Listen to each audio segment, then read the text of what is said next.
की बहुत ही तेजी से बढ़ती जा रही हैं। मुसलमानों के दिलों को ठेस आए दिन पहुंचाई जा रही है। जिसके मन में जो आता है भौंक करके चला जाता है। मुसलमानों के खिलाफ जिसके मन में जो आता है बोल करके भौंक करके चला जाता है, मुंह से गलाजत निकाल करके चला जाता है। सब कुछ बर्दाश्त कर सकता है मुसलमान, लेकिन हुजूर की शान में, अपने नबी की शान में गुस्ताखी बर्दाश्त नहीं कर सकता। बाबा रामगिरी ने हुजूर की शान में गुस्ताखी की। नीतीश राणे ने भी जहर उगला मुसलमानों के खिलाफ, मुसलमानों को मस्जिद से निकालकर मारने की बात की। उसने कहा कि 24 घंटे के लिए पुलिस प्रशासन को हटा दिया जाए, तो हम देखो मुसलमानों का क्या करेंगे।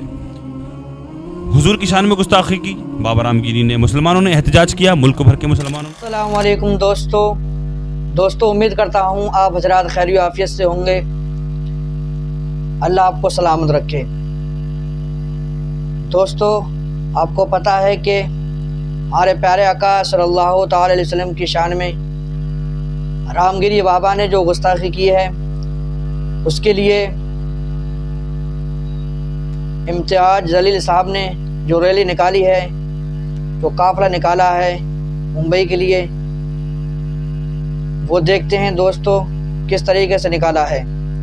तो दोस्तों, हमारी वीडियो में जुड़े रहें और इस वीडियो को बिल्कुल भी स्किप ना करें और देखिए किस तरीके से इम्तियाज जलील साहब का काफिला निकला है और कहां तक पहुंचा है। तो दोस्तों, आपका ज़्यादा वक्त ना लेते हुए वीडियो शुरू करते हैं। मोहतरम दोस्तों, बुजुर्गों, बच्चों, नौजवान साथियों, अस्सलाम वालेकुम वरहमतुल्लाहि वबरकातुहू। आप ये जानते हैं कि AMIM पार्टी यानी मजलिस इत्तेहादुल मुस्लिमीन पार्टी के नेता इम्तियाज जलील साहब ने आज महाराष्ट्र के अंदर बहुत बड़ी रैली निकाल डाली। क्यों निकाली, ये भी आप बखूबी जानते होंगे। हुजूर अकरम मोहम्मद मुस्तफ़ा हमारे नबी पाक हुजूर सल्लल्लाहु ताला अलैहि वसल्लम की शान में गुस्ताखी बहुत ही तेज़ी से बढ़ती जा रही है। मुसलमानों के दिलों को ठेस आए दिन पहुंचाई जा रही है। जिसके मन में जो आता है भौंक करके चला जाता है। मुसलमानों के खिलाफ जिसके मन में जो आता है बोल करके भौंक करके चला जाता है, मुंह से गलाजत निकाल करके चला जाता है। सब कुछ बर्दाश्त कर सकता है मुसलमान, लेकिन हुजूर की शान में, अपने नबी की शान में गुस्ताखी बर्दाश्त नहीं कर सकता। बाबा रामगिरी ने हुजूर की शान में गुस्ताखी की। नीतीश राणे ने भी जहर उगला मुसलमानों के खिलाफ, मुसलमानों को मस्जिद से निकालकर मारने की बात की। उसने कहा कि 24 घंटे के लिए पुलिस प्रशासन को हटा दिया जाए, तो हम देखो मुसलमानों का क्या करेंगे। हुजूर की शान में गुस्ताखी की बाबा रामगिरी ने। मुसलमानों ने एहतजाज किया, मुल्क भर के मुसलमानों ने एहतजाज किया, प्रदर्शन किया उसके खिलाफ कार्रवाई करवाने के लिए। मुसलमानों की आवाज़ किसी ने नहीं सुनी। शासन, प्रशासन, अदालत किसी ने नहीं सुनी। कहीं से भी किसी भी तरह की कोई भी उम्मीद की अब किरण नज़र नहीं आ रही है कि मुसलमानों के हक में की आवाज़ कोई सुने। मजबूरन इम्तियाज जलील साहब ने ये फैसला लिया कि ये रैली निकाली जाए महाराष्ट्र के अंदर।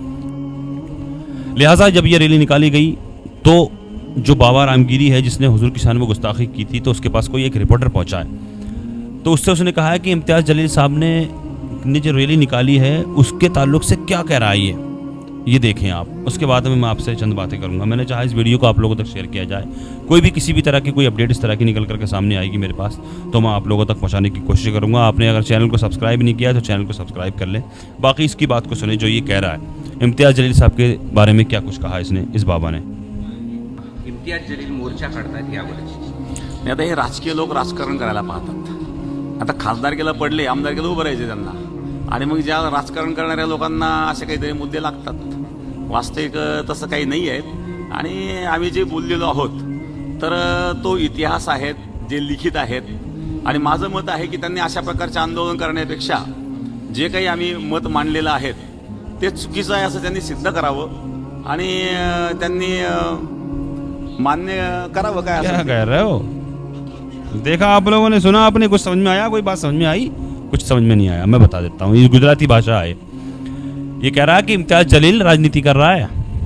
इम्तियाज जलील साहब ने जो ये रैली निकाली है, वो रैली जो निकाली है वो राजनीति कर रहे हैं। अबे भाई, तूने क्या किया था? तूने क्या किया था? मतलब क्या ज़रूरत थी हुजूर की शान में, हमारे नबी की शान में गुस्ताखी करने के लिए? तूने किस लिए किया था? तूने कोई राजनीति की थी?